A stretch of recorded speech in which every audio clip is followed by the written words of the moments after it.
Siemano wszystkim. Elon. Siemanko. Dajcie znać w komentarzach, jak nas widać, jak nas słychać. Jak jest ok, wciśnijcie piąteczki. No i dzisiaj nie przedłużając, polecimy z prezentacją, bo chłopaki się tu boją, że to będzie trwało 5 godzin, ale zobaczymy, jak nam to wyjdzie. Ogólnie chciałem tylko zastrzeżenie na samym początku dać, że jest to prezentacja i w ogóle to spotkanie dzisiaj dla osób z otwartymi umysłami, którzy nie są zamknięci na rozwój i pewne rzeczy związane z tym, bo niektóre rzeczy mogą wam się wydawać kontrowersyjne, a inne mogą się wydawać oczywiste lub może to być niezgodne z tym, jak wy czujecie w nawiązaniu do pewnych sytuacji. Chciałbym wam tutaj pokazać różnicę i o co chodzi z tymi paradygmatami, więc przejdziemy tutaj na początku do prezentacji na temat logo, bo dzisiaj zapytałem na fejsie, co widzicie na tym logo. Ja często dodając te logo gdzieś tam słyszę, o zobaczcie masoneria, zobaczcie oko, coś tam. I to wynika z niezrozumienia moim zdaniem znaczeń pewnych rzeczy. Oczywiście co wy tutaj widzicie, napiszcie w komentarzach, a ja wam zaraz rozwinę temat, co ja tutaj widzę i co było powodem stworzenia tego logo w tej formie, a nie innej. Ja wiem, że to logo może wydać się kontrowersyjne, burzyć może niektórych postrzeganie i wiecie, ktoś może to odbierać negatywnie, ktoś inny pozytywnie, no ale to już zależy od tego, w jakim otoczeniu się znajdujesz i czego poszukujesz. Na pewno to logo nie ma nic złego w znaczeniu, bo nie po to zostało stworzone. Ja lecę dalej, wypiszcie w komentarzach. Ogólnie składa się te logo z kilku rzeczy. Zobaczcie, mamy tutaj skrzydła, mamy oko, mamy trójkąt, mamy napis i jego znaczenie, czyli in cryptocurrency we trust, to każdy rozumie. No i jest logo i nazwa naszej grupy, firmy, czy jakby to można było tutaj zrozumieć. Ogólnie ja bym zwrócił uwagę tutaj mocno na skrzydła, ten błysk Bitcoina w oku, no i oczywiście napis, a reszta to już jest tak troszkę mniejsze znaczenie, jeżeli chodzi o te logo. I teraz czym jest postrzeganie?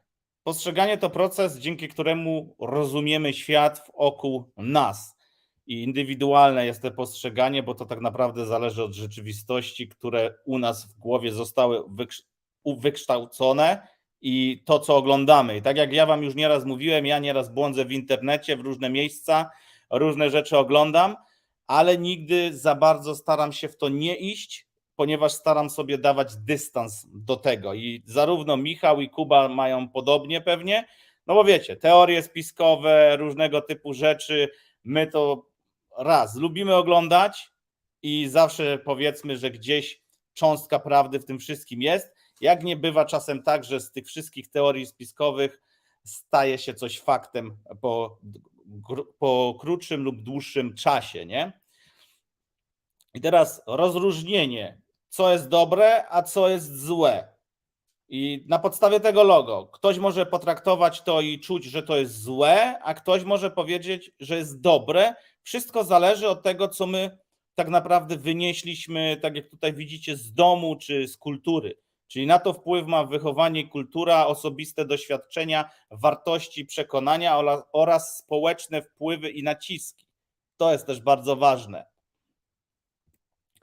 No i teraz zobaczcie, logo, tak jak ktoś dobrze zauważył w komentarzach na fejsie, wynika z dolara, jak i ze związanej z nim historii w pewnym stopniu. Jeżeli zobaczycie na $1, to tam jest właśnie taka piramida, jest oko, są różne napisy. Jest oko, bardziej to jest właśnie Wielkiego Brata, czyli Orwella. To jest akurat tutaj negatywne znaczenie tego oka, ale interpretować to można różnie. Dochodzi trójkąt, dochodzi tutaj napis Anuit Koupi, nie wiem jak się to czyta, sorry, ale to znaczy, że sprzyja naszym interesom. Mamy in cryptocurrency we trust, czyli to każdy rozumie, że wierzymy w kryptowaluty, no bo jednak jakbyśmy nie wierzyli w to, co się tutaj dzieje, to by nas tutaj akurat nie było i zajmowalibyśmy się całkowicie czymś innym. Skrzydła są symbolem wolności i swobody. Także to akurat jest dość powszechne rozumienie tego. No i Bitcoin w oku jako błysk, w tym złym oku Orwella czy tego wielkiego brata, jednak tam gdzieś jest przemycony. No i teraz zobaczcie, Bitcoin jako kryptowaluta jest postrzegane jako narzędzie finansowej wolności, które umożliwia ludziom uniknięcie tradycyjnych systemów bankowych i rządowych regulacji. Tak to na początku było rozumiane. Jak ja przyszedłem na rynek w 2016 roku, mocniej się tym wszystkim zainteresowałem, to tak też wierzyłem, że tak to właśnie będzie, że da nam to po części wolność od tego systemu.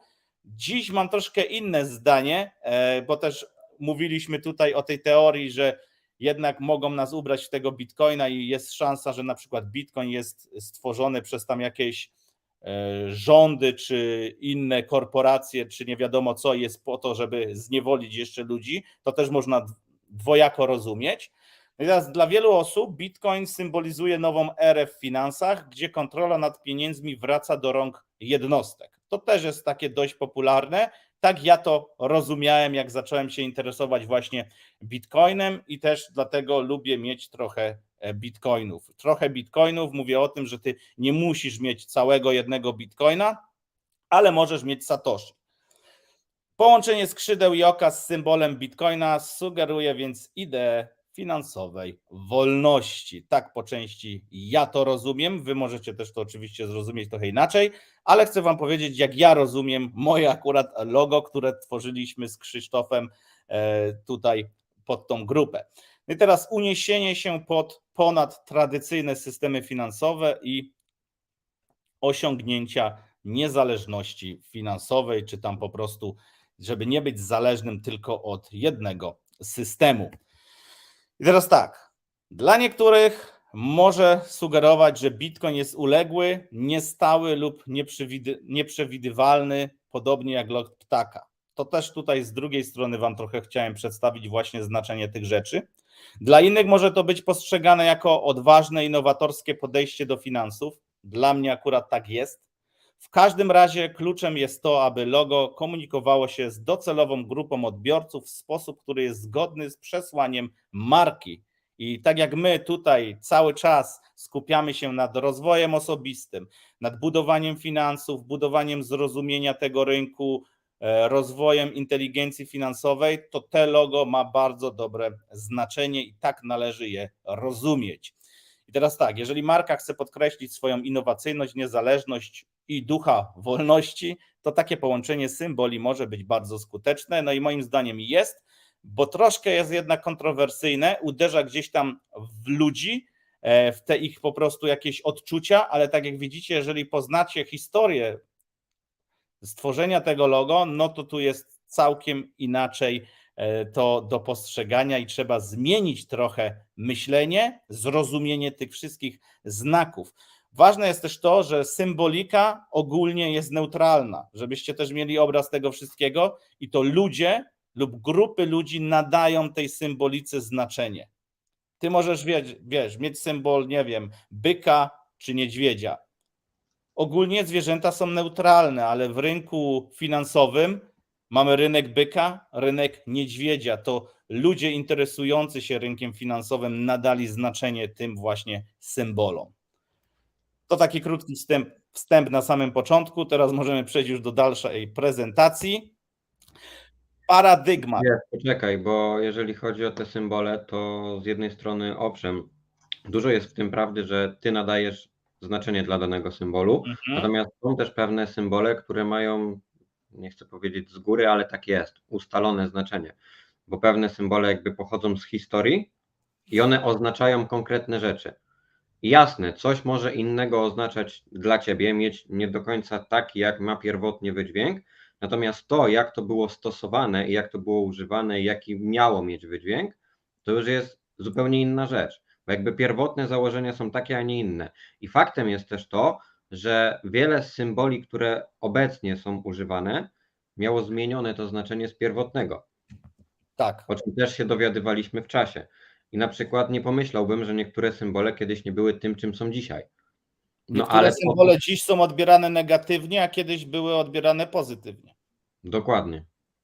Chodzi o to, że taką narracją możemy zmienić znaczenie różnych symboli i tak samo jak swastyka kiedyś, znaczy do tej pory w niektórych kulturach jest cały czas uznawana jako symbol szczęścia, tak nam jeden gościu z wąsikiem nadał inne znaczenie na przykład tego No tak. znaku i my bardziej pamiętamy to, bo nie mieliśmy wcześniej do czynienia z tamtym i no, tak to na nas wpłynęło, że po prostu swastyka kojarzy się bardzo negatywnie. Tak, ale jeszcze dodam jedną rzecz, bo uważam, że przez to, że w internecie jest tak duża ilość wiedzy za darmo, można powiedzieć, i tak dużo tych wszystkich teorii, to wiele ludzi może być tym spaczonych. I dla przykładu, nie chcę mówić kto, ale jest taki jeden chłopaczek z Łodzi, który nagrywa rap, jest raperem i na okładce swojej płyty, nie dość, że on ma tatuaż węża, to jeszcze na okładce swojej płyty miał jedno oko zasłonięte przez to, że po prostu jedno oko stracił w wypadku i sobie je zasłonił ręką na okładkę, nie? Mhm. Ludzie mu kurwa w komentarzach pisali wypierdalać z tą masonerią. Nie chcemy cię tutaj, rozumiesz? To jest No bo nie masakra, jak znają ludzie są znaczenia spaczeni tymi historii, rzeczami. z czego to wynikło, wiecie, no to tak jak tu Michał powiedział, akurat tu jest sedno sprawy, tylko zobaczcie, idąc przez te oko Horusa i to wszystko, co tutaj się dzieje, masoneria, to dzień dzisiejszy w dużej części są to tylko i wyłącznie teorie spiskowe. Nie będę się tutaj spierać, czy to jest prawda, czy nie, nie o to chodzi. A jeżeli chodzi o to, co się wydarzyło tutaj ze swastyką, to co powiedział Michał, no to nie są teorie spiskowe. To się wydarzyło i to po prostu jest jakby to powiedzieć, zawarte na kartach historii, że tak się wydarzyło. Ale ja będąc w Azji, będąc w niektórych świątyniach, widziałem te znaki, nagrywałem to na vlogach i bałem się na przykład tego, że ktoś może powiedzieć: o zobaczcie, tu jest swastyka, czy jest ten znak i on jest odczuwany przez nas negatywnie, ale tam, tak jak powiedział Kuba, ma całkiem inne znaczenie w tamtej kulturze i było w ogóle wytłumaczone, była tabliczka, było wytłumaczone, co ten znak oznacza i jak go należy traktować akurat w tamtej kulturze, nie? To Michał powiedział. No, dzięki, to Michał. Paradygmat można rozumieć jako zestaw przekonań, wartości, postaw i założeń, które kształtują nasze postrzeganie rzeczywistości. Jest to filtr, przez który patrzymy na świat, wzorzec myślowy kształtujący nasze postrzeganie i działanie. Skąd się biorą paradygmaty? I tu w sumie też to bardzo starałem prosto się wytłumaczyć, bo to jest zawiły temat i głęboki, dlatego to trochę tutaj potrwa i mówię, trzeba mieć otwarty umysł na to wszystko, bo pewnych rzeczy możesz dzisiaj nie zrozumieć i nie akceptować, bo wiecie, nam to zostało wgrane wcześniej, dużo wcześniej i my pewnych rzeczy nie kontrolujemy, jest to jakieś samozachowawcze, to wynika po prostu z tego, że tak zostaliśmy wychowani. Nasze paradygmaty kształtują się na przestrzeni lat na podstawie doświadczeń życiowych, wychowania, kultury, tradycji, edukacji i interakcji społecznych. No i teraz jeszcze tutaj mamy kilka takich paradygmatów, powiedzmy historycznych, czyli newtonowski paradygmat. W fizyce paradygmat Newtona opiera się na klasycznych prawdach ruchu i uniwersalnym prawie grawitacji. Dominował w nauce od XVII wieku do początku XX. Paradygmat Einsteina. Teoria względności Einsteina, która zastąpiła newtonowską fizykę, w pewnych warunkach stała się nowym paradygmatem dla zrozumienia struktury przestrzeni i czasu. Tak dzisiaj porozmawiamy też trochę właśnie o takich historycznych rzeczach. Ja mówię, my dzisiaj nie musimy się z tym też zgadzać, bo można dochodzić pewnych rzeczy na bazie historii. Tak samo widzicie, powiedzmy napoje zero, to może być kontrowersyjne, bo ktoś może to lubić, ale dziś gdzieś tam czytałem, że ten aspartam to jednak jest rakotwórczy, ale w małych dawkach nie powoduje problemów. Pytanie, czy ma to sens pić? Wiecie, to już od was zależy, czy chcecie, czy się na to godzicie, czy nie. Paradygmat Darwina. W biologii teoria ewolucji Darwina przez odbiór naturalny stała się dominującym modelem dla zrozumienia różnorodności życia na Ziemi, czyli ewolucja. No bo jak to wszystko powstało, nie? Potem mamy jeszcze kilka paradygmatów. Kuna, też mam nadzieję, że to dobrze czytam, Tomasz Kuhn w swojej książce Struktura rewolucji naukowych zaproponował, że nauka nie rozwija się stopniowo, ale poprzez serię rewolucji, w których dominujący paradygmat jest zastępowany przez nowy. I jak tak nad tym się skupić, to jest tu dużo racji. Nie wiem, czy wy się tu ze mną, chłopaki, zgadzacie. Pomyślcie nad tym, czy tak faktycznie jest, czy pewne rzeczy potrzebują takiego rewolucyjnego przełomu, żeby zostały wprowadzone. Znaczy, no tak, z tym się zgodzę, bo prędzej czy później dochodzi do jakiegoś wydarzenia, które zmienia jakby pogląd na różne inne sytuacje. Natomiast jeżeli chodzi o jakieś rewolucyjne, nie wiem, teorie i tak dalej, no, nie wiem, teoria grawitacji, teoria ewolucji, czy cokolwiek innego byśmy sobie tutaj nie dodali, nie bez powodu to się nazywa teoria. No tak. Tylko to już nie będziemy się w to zagłębiać, nie? Natomiast, no wiesz, jest, znaczy inaczej. Mając tą świadomość, którą mam, uważam, że dużo rzeczy zostało spreparowanych celowo, po to tylko, żeby miały takie być, a nie, że rzeczywiście takie są. I tutaj, jeżeli chodzi o tą rewolucję i dominujące paradygmaty, to uważam, że one też były zmieniane celowo. No tak, ja uważam tak samo, dlatego też tu siedzimy, nie? No właśnie, i teraz paradygmaty to są rzeczy, które tak na dobrą sprawę są zakorzenione w twojej podświadomości i ty często nawet sobie nie zdajesz sprawy, że to jest paradygmat, którym w życiu się kierujesz z tego względu, że nawet nie zwracasz na to uwagi, bo to po prostu się dzieje, to jest po prostu twój charakter i twoje zachowanie. I dlatego jest tak ciężko to zauważyć, a co dopiero później zmienić, bo najpierw, jeżeli w ogóle to zauważysz, wymaga od ciebie to skupienia, przemyślenia, zastanowienia się nad tym, dlaczego tak robisz, dlaczego jakoś nie robisz, dlaczego się zachowałeś tak, a nie inaczej w danej sytuacji. I tych paradygmatów nagle się okazuje, że bardzo wiele jest takich, które nie sami sobie wgraliśmy, tylko ktoś nam wgrał, bo ktoś nam coś powiedział. Wszystko, co wiemy w większości, to są rzeczy, które ktoś nam powiedział. I tak samo rzeczy, których doświadczamy, to też są rzeczy, które ktoś nam powiedział, żebyśmy doświadczyli. W ogóle ja bym te paradygmaty też przypisał po części, porównał do pewnych nawyków. Tak jak powiedziałeś, robimy coś z nawyku, zostało nam to wgrane, tylko że nawyki moim zdaniem jest łatwiej zmienić niż takie paradygmaty, bo tak jak już powiedział Kuba, jest ciężko odnaleźć te paradygmaty, którymi my się kierujemy i tutaj jest naprawdę wymagane spora ilość pracy. Ale Takiej to nie jest... autorefleksji. Słucham? Takiej autorefleksji. Tak. Czyli od najmłodszych lat po prostu narzucane są nam takie filtry, przez które widzimy świat. Im więcej mamy tych, im więcej dajemy się filtrować, ten nasz świat jest po prostu dostosowany do tego, co nam mówią. Tak? Tak. Dobra, to tu lecimy dalej. Paradygmaty a działanie. Czyli paradygmaty wpływają na to, jak interpretujemy informacje, jakie decyzje podejmujemy i jak reagujemy na wyzwania. Czyli zobacz, jeśli się zdenerwujesz, jeśli coś ci się w życiu przytrafi, to te reakcje są już wgrane wcześniej, bo to zależy od tego, jak na przykład często twoi rodzice zachowywali się w danych sytuacjach i ty to obserwowałeś. To ty na 99% będziesz zachowywać się podobnie. Mogą one zarówno pomagać, jak i przeszkadzać w osiąganiu celów. I teraz, jeżeli pewne paradygmaty nam przeszkadzają, a twoim zdaniem i powiedzmy zdaniem, nie wiem, jakimiś ludzi z jakiegoś powodu nie powinny albo powinny zostać zmienione, to warto nad tym popracować. Zmiana paradygmatu. Czasami ludzie doświadczają przesunięcia paradygmatu, co oznacza radykalną zmianę w sposobie myślenia lub postrzegania pewnych kwestii.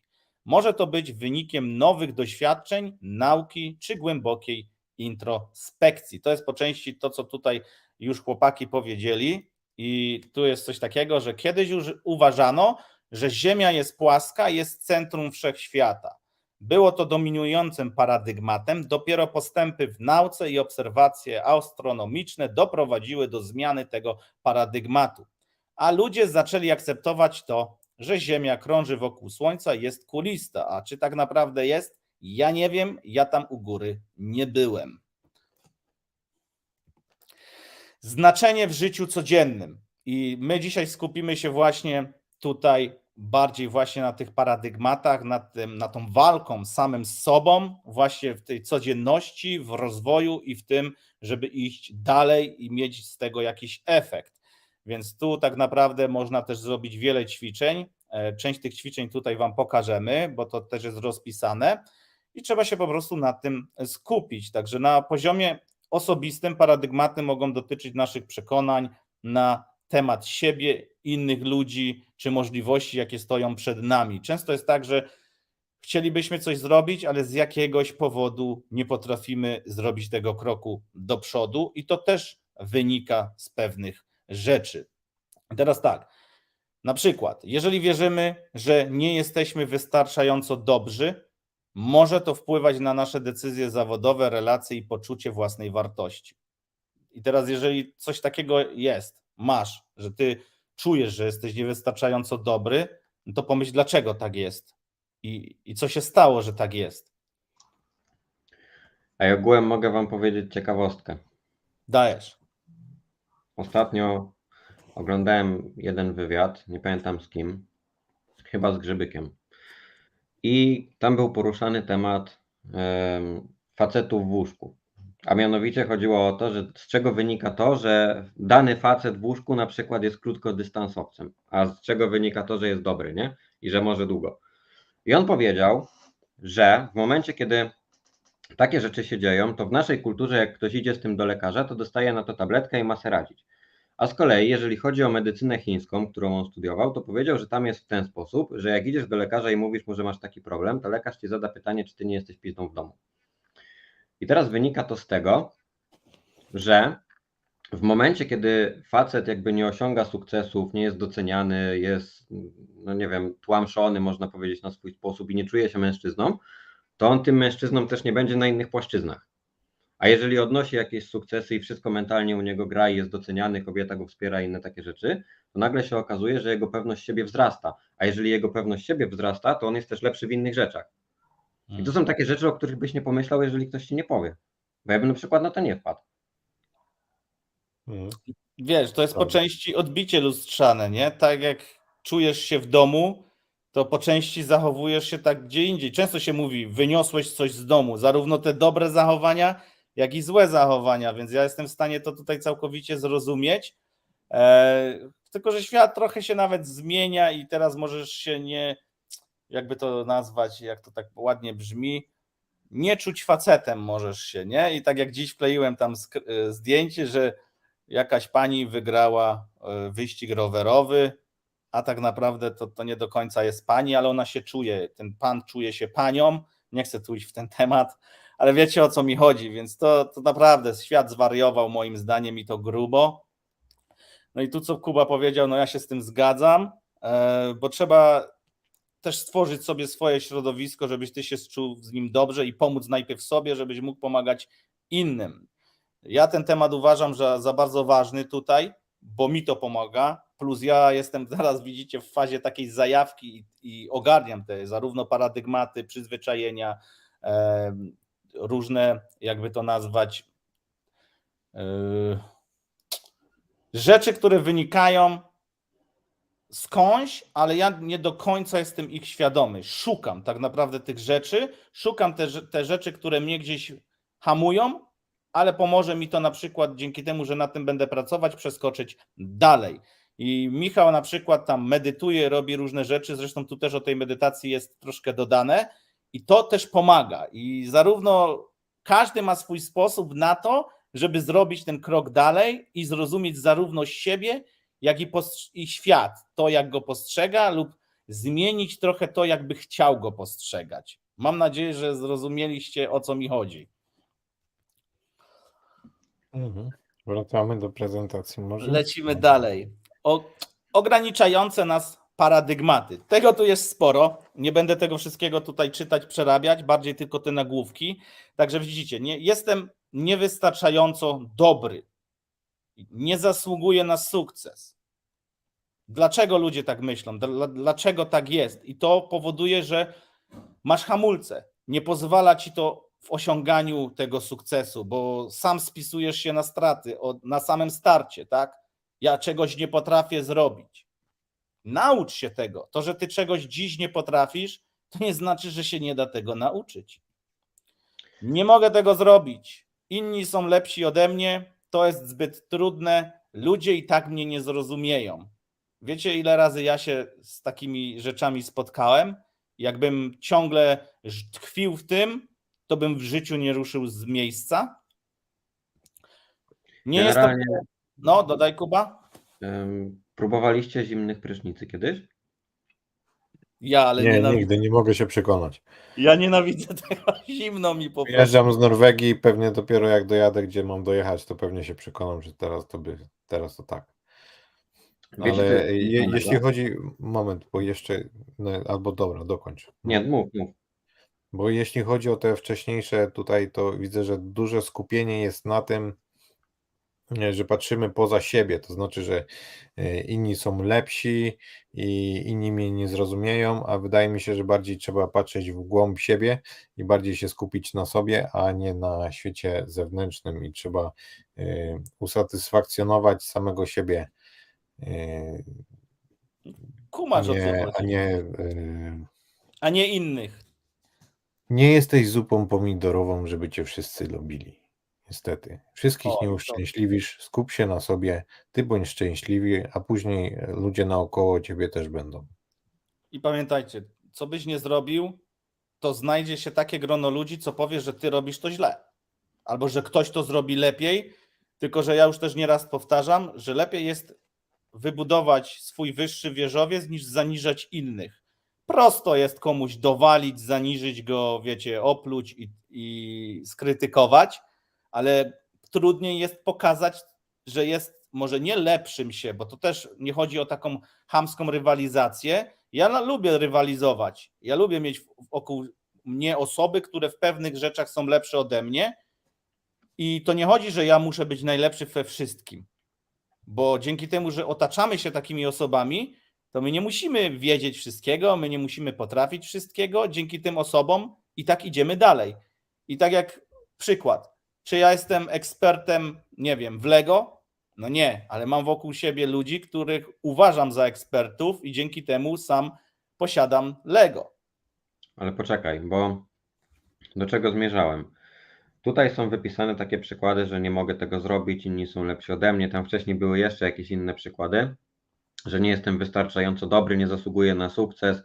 I pytałem Was o te zimne prysznice, natomiast to jest tylko przykład, bo Wy macie na przykład coś takiego, można to samo odnieść do treningów. I tutaj panowie też napisali w komentarzach, że oni uwielbiają zimne prysznice i że też z nich korzystają. I teraz zobacz, co się dzieje w Twoim mózgu, jeżeli Ty podejmujesz działanie, którego nie chcesz. Bo jeżeli przykładem może być ten zimny prysznic, ale tak samo u Was może być siłownia, trening, cokolwiek. Jeżeli chcesz się do tego przełamać i zaczynasz to robić, to Ty nie masz myślenia na zasadzie, że ja tego nie zrobię, tylko Ty masz myślenie na zasadzie, ja tego nie zrobię?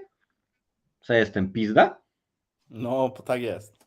No właśnie, i teraz rzeczy, które zmuszają Cię do tego, czego tak naprawdę nie chcesz zrobić, to w momencie, kiedy będziesz sam sobie powtarzać pewne rzeczy, wiecie, to są te mantry, które trzeba sobie wybudowywać, nie? Z czasem. Trzeba się zmuszać do robienia tych trudnych rzeczy, bo tylko w ten sposób będziesz w stanie zmienić swój paradygmat, że Ty się nie nadajesz, Ty jesteś chujowy, na taki, w którym Ty jesteś dobry i Ty dasz radę. Bo przełamując się, nagle się okazuje, że w trakcie tego procesu do Ciebie dochodzą różne inne wnioski, które by normalnie nie przyszły w momencie, kiedy byś tego nie robił. I cała satysfakcja, która wynika później z tego, że to zrobiłeś, daje Ci to, że zaczynasz budować tą pewność siebie, tą wiarę w siebie. A jeżeli jesteś szczególnie facetem pewnym siebie, to masz łatwiej w życiu. I ludzie Cię słuchają, i ludzie chcą z Tobą gadać. No, polecam Davida Gogginsa, Stwórz sam siebie. To jest właśnie mniej więcej to, co mówiłeś, a jeszcze chciałbym dopowiedzieć, porównywanie się do innych jest złodziejem szczęścia. Czyli jeśli będziesz się porównywał z innymi, Gdzieś też to to tu tego miałem, szczęścia no. będziesz mieć mniej. Skup się na Nie, sobie. też nie chodzi o to, że te porównywanie jest złe. Ja na przykład zobaczę, czytam tutaj komentarze i piszą osoby, że zimny prysznic jest zajebisty, uwielbiam. Ja nie lubię. Próbowałem, nie lubię, jakoś tak jak powiedział Michał, nie przekonuje mnie to do tego. A czy to ma jakiś wpływ na nasze zdrowie? Pewnie ma, bo dużo rzeczy czytałem, że ma pozytywny wpływ na nasze zdrowie i tutaj też jest potrzebna praca nad sobą, żeby się przekonać do tego, żeby to zacząć robić. My nie lubimy robić rzeczy, które nie są do nas miłe. Czy są psychicznie niemiłe, czy są fizycznie niemiłe, ale czy to powoduje, że my się po pewnym czasie do tego nie przekonamy? No nie. Tu jest to, co powiedział Kuba. Trzeba zawalczyć po części, się do tego zmusić. Jeżeli to wejdzie nam później w nawyk, no to już później jest z górki. Nie jestem kreatywny, zawsze mam pecha, to też często słyszę u ludzi, nie mam do tego talentu, czy tam kryptowaluty, czy cokolwiek. No są często takie powiedzenia, tu macie też takie krótkie rozwinięcia, możecie sobie to na spokojnie później poczytać. Zbyt wiele ryzykuję.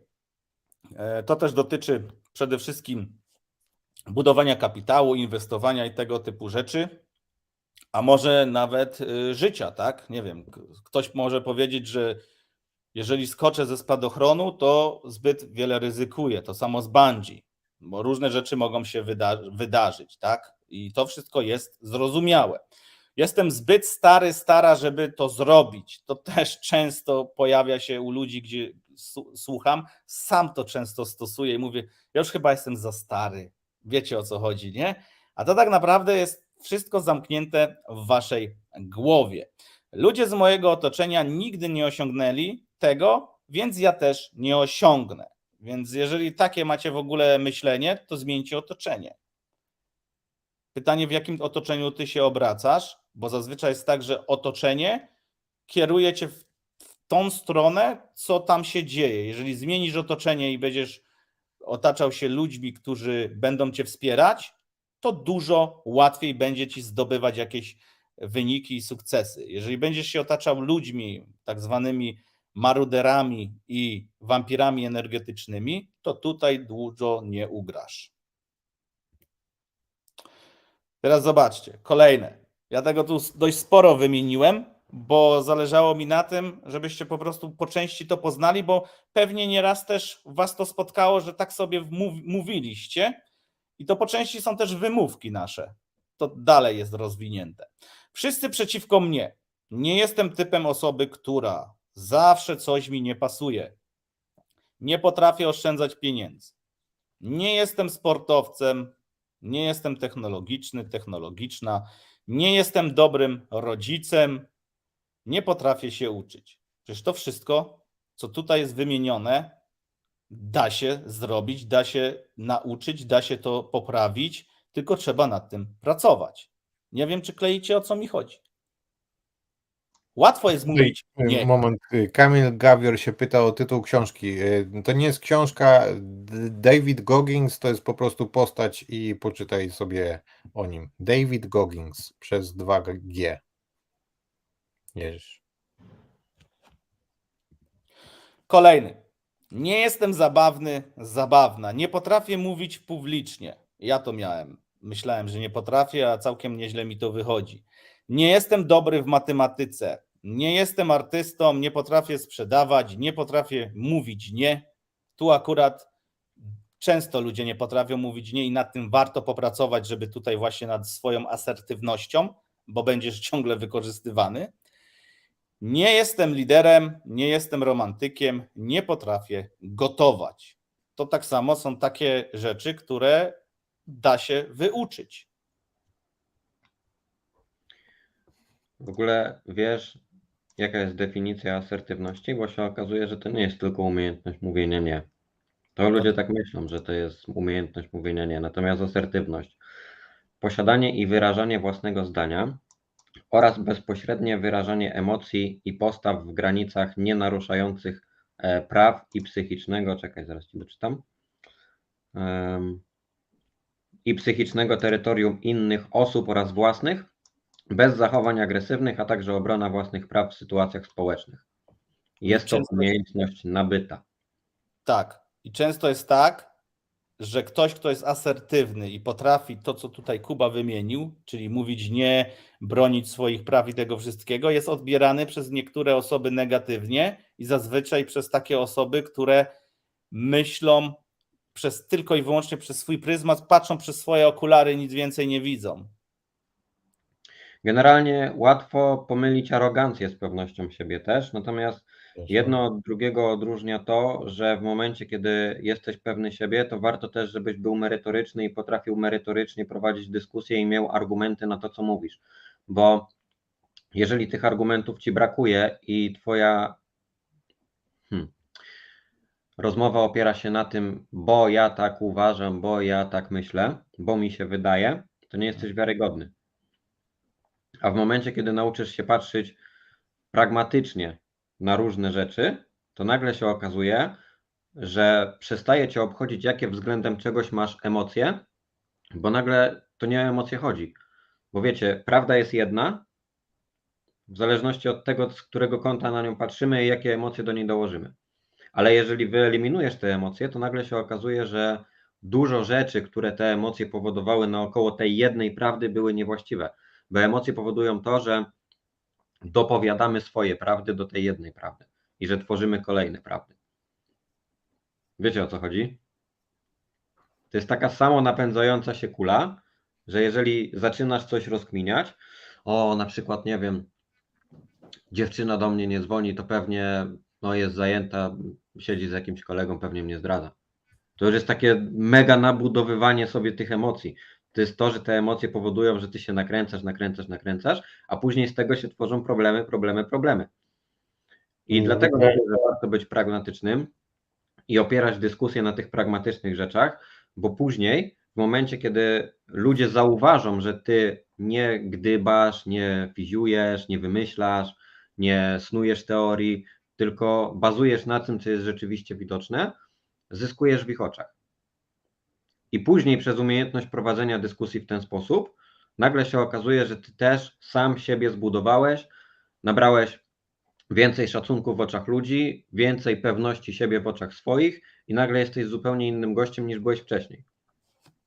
Ciężko jest odizolować te emocje, bo to są jakby paradygmaty, które siedzą w tobie, bo jakby one dyktują to, w jaki sposób reagujesz na dane rzeczy i co mówisz w danych sytuacjach.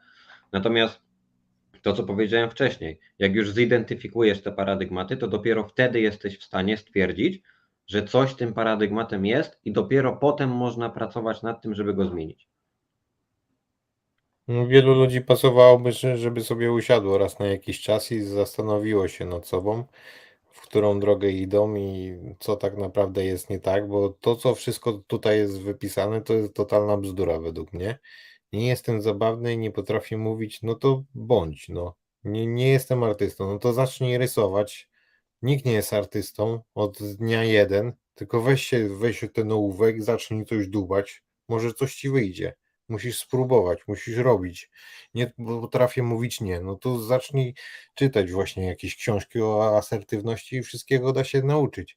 Tak jak tutaj ten David Goggins. Chodziło mi o to, że gościu był w ogóle czarnym, grubym spaślakiem i stwierdził, że nienawidzi siebie, musi to zmienić i na przykład zapisał się do Navy Sealsów, nie? Wy wiecie, ilu Navy Sealsów skończyło w ogóle cały ten kurs w ciągu tam 30 iluś lat? Murzyni bardzo nie lubią pływać, nie? Ich tam było 3 tylko. To dawno temu, on był sam, nie? Jak go tam zobaczyli, to w ogóle gościu był bardzo gruby i mówi, nie no, z taką nadwagą to nie ma szans, nie? Za 3 miesiące, ale to musisz tam zgubić ileś 10 kilogramów. No i wstawił się, zgubił, poleciał, przebył wszystkie treningi, jest pilotem helikoptera chyba, w ogóle co gość odprawia, to naprawdę polecam sobie sprawdzić. No i chodzi o to właśnie, żeby stworzyć sam siebie. Sprawdź, co ci tam nie gra, zacznij to naprawiać i rób. Działaj. Wiecie, dużo osób myśli, że wypowiada się na jakieś tematy obiektywnie, a tak naprawdę on patrzy tylko subiektywnie przez swoje pryzmaty i przez to, co myśli. I być obiektywnym jest ciężkie, jest trudne, bo tak jak powiedział tutaj Kuba, trzeba odłączyć od tego emocje i popatrzeć na to. Zgadzam się w 100% tutaj z Michałem, że to, co tutaj jest napisane, to są pierdoły, ale dlatego też są napisane, bo to są rzeczy, które jesteś w stanie zmienić i często też ja rozmawiając z ludźmi, mówię tutaj za siebie, wy możecie też dać w komentarzach, często właśnie te rzeczy, które tutaj widzicie, dla innych ludzi, jeżeli chcesz coś komuś pokazać, chciałbyś, żeby ktoś coś zrobił z tobą, albo nawet nie z tobą, albo nie wiem, pomóc mu w czymś, no to większość tych rzeczy to są tylko i wyłącznie wymówki. I po części ja to tak uważam, że część tych rzeczy, mówienie, że nie jestem, nie mogę, to jest tylko i wyłącznie wymówka, którą da się naprawić, jeżeli faktycznie dobrze do tego podejdziesz. Także zobaczcie, wiele z tych paradygmatów może być postrzegana jako wymówki wynikające z lenistwa, niechęci do działania lub strachu przed niepowodzeniem. To też już nieraz omawialiśmy i to po prostu też wynika z tego. Jednak ważne jest, aby zrozumieć, że paradygmaty, czy to wynikające z lenistwa, strachu, czy z jakiejkolwiek innej przyczyny, mają realny wpływ na nasze decyzje działania. Jeśli są takie rzeczy, że my często mówimy nie, nie, nie i to gdzieś jest u nas po prostu wryte w naszą psychę, to warto jest nad tym popracować, bo tak jak widzicie tutaj, jest lenistwo, jest strach przed niepowodzeniem, niechęć do zmian. To też bardzo często można w ludziach zauważyć, że ludzie nie lubią zmian. Im jest wygodnie i fajnie, jak jest dobrze, jak się nic nie zmienia, jak siedzimy sobie na tyłku i jest wszystko w porządku. Ale życie tak nie działa. Zmiana jest czymś naturalnym. Brak pewności siebie, też tutaj omówiliśmy, nad tym też można pracować. I doświadczenia z przeszłości. Tu też akurat, jeżeli mamy jakieś złe doświadczenia z przeszłości, to jest to ciężko usunąć. To wymaga pracy. Zazwyczaj też to wymaga pracy zarówno samego z sobą, lub często trzeba iść gdzieś po pomoc do kogoś, czy to do psychologa, czy nawet do psychiatry, czy do coacha jakiegoś. Często coach jest takim, powiedzmy, soft psychologiem, jest pewne rzeczy tobie wskazać. Zarówno to, co my tutaj mówimy, dla niektórych może to być podejście psychologiczne i może ci kliknąć i ty zaczniesz myśleć troszkę inaczej. Tylko chodzi o to, by nie narzucać komuś swojego zdania, bo zazwyczaj to takie osoby idą do kogoś o pomoc i zobaczyć inną perspektywę. Kto to widzi jakoś z innej perspektywy. Co chcesz ty, Michał, tu dodać?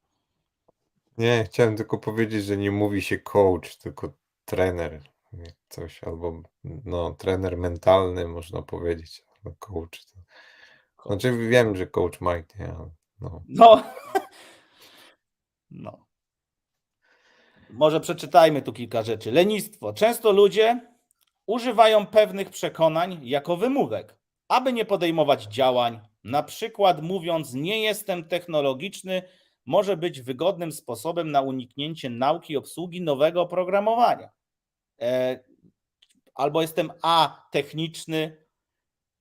Można powiedzieć, że znam na przykład osoby w różnym wieku, to nieraz starsze osoby, jeżeli chcą się czegoś nauczyć i nie stosują tego właśnie zwrotu, że jestem niestworzony do tego, by używać technologii, to po chwili zaczynają to jakoś ogarniać, bo wiecie, mózg jest plastyczny, da się tutaj rzeczy nauczyć. Strach przed niepowodzeniem, to tak naprawdę tkwi w nas może nie od młodych lat, bo dzieci nie boją się niepowodzenia. One jak upadnie, wstaje, leci dalej. Tutaj powiedzmy, że niektóre dzieci nawet nie mają tego strachu. Dopiero my później nabywamy taki strach, że nie jestem wystarczająco w czymś dobry, to może nie będę tego robić. Wiecie, o co chodzi. Niechęć do zmian. Ludzie są istotami nawykowymi, często opierają się zmianom. Paradygmaty mogą służyć jako obrońca przed koniecznością zmiany, a często ta zmiana okazuje się bardzo dobra dla nas.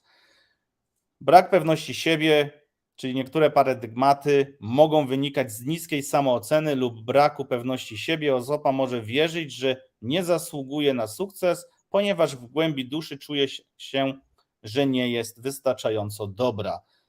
Trzeba, tak jak powiedział Michał, ruszyć tyłek, posprawdzać, w czym jesteś dobry, co jest dla ciebie ok i zacząć to robić. Generalnie też warto się zastanowić, bo przykład strach przed niepowodzeniem.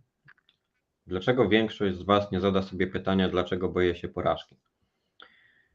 I nagle może się okazać, że przykładowo dojdziesz w tej pamięci do miejsca, w tej autorefleksji, w którym jako dziecko na przykład, nie wiem, miałeś coś wyrecytować przed klasą i ci nie poszło i klasa się z ciebie śmiała.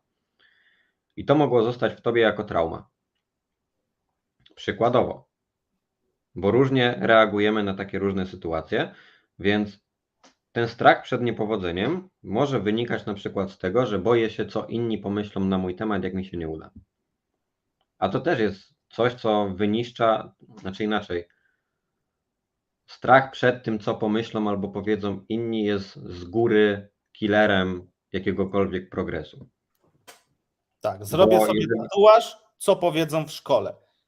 Albo zrobię sobie tatuaż, zrobię sobie kolczyk, tak jak w moim wypadku, wrócę do domu, to pewnie mnie mama z niego wyrzuci.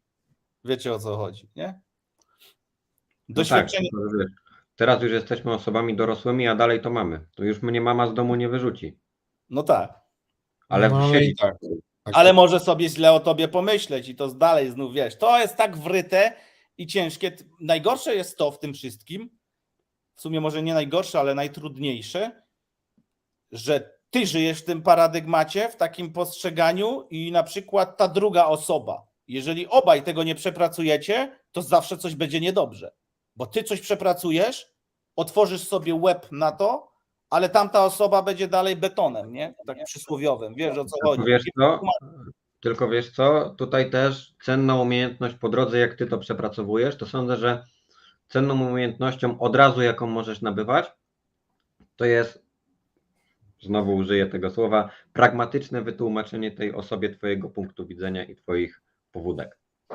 Tak, rozmowa z tą drugą osobą. No właśnie, bo jeżeli będziesz potrafił coś przetłumaczyć i powiedzieć, że to jest twoja droga, ona nie jest moja jest troszeczkę inna i chciałbym, żebyś to zaakceptował, zaakceptowała, to nagle się może okazać, że z tej osoby zejdzie presja, żeby ci coś narzucać. Tak jak często inne osoby chcą nas uratować przed czymś, nie? I one myślą, że chcą dobrze, a tak naprawdę nie do końca ma to taki wynik. Jeszcze tu przeczytam.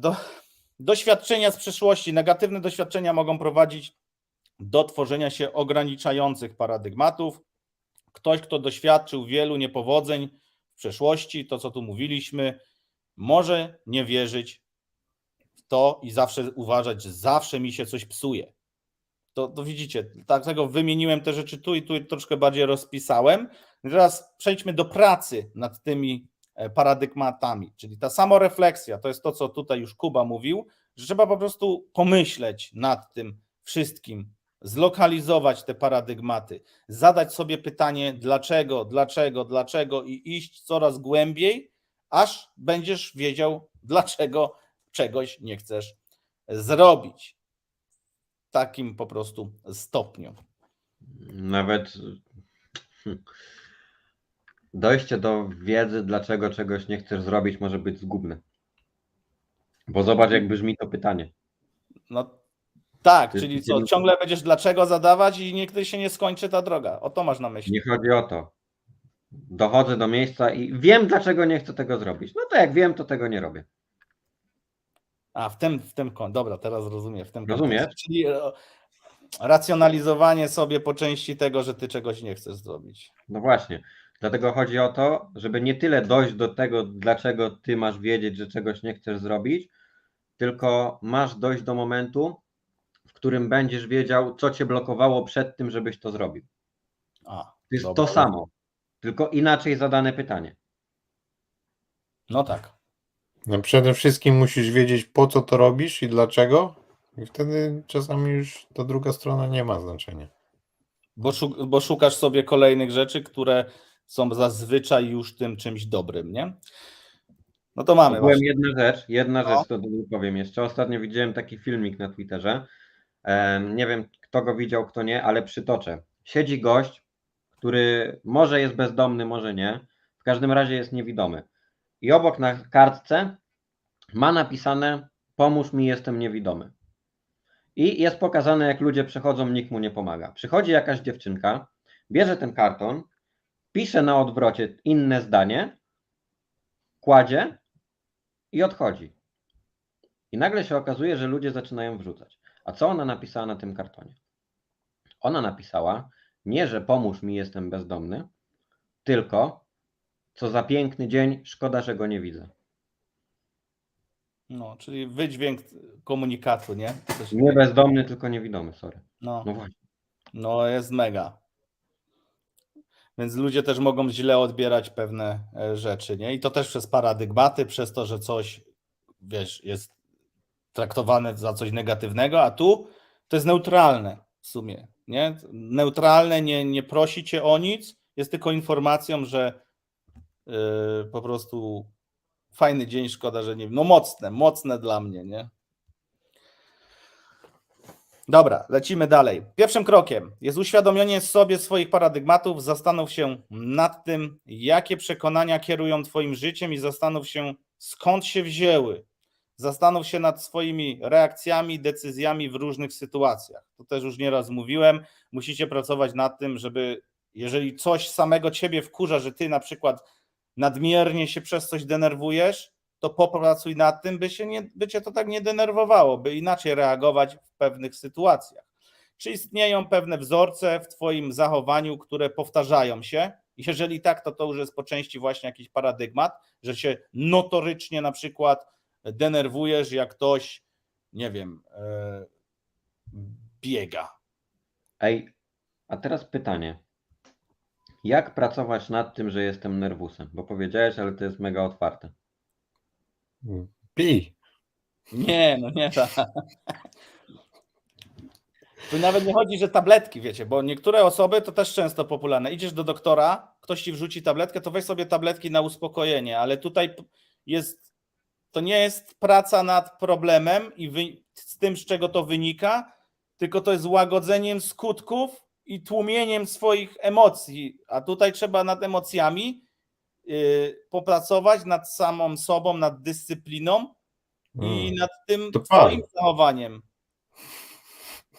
Ogółem wiesz, można do tego podejść na takiej zasadzie, że wszystko, co robisz w życiu, jakich decyzji czy działań nie podejmujesz względem innych, to zaraz będziesz to konfrontował na zasadzie lustra i stawiał pytanie dlaczego.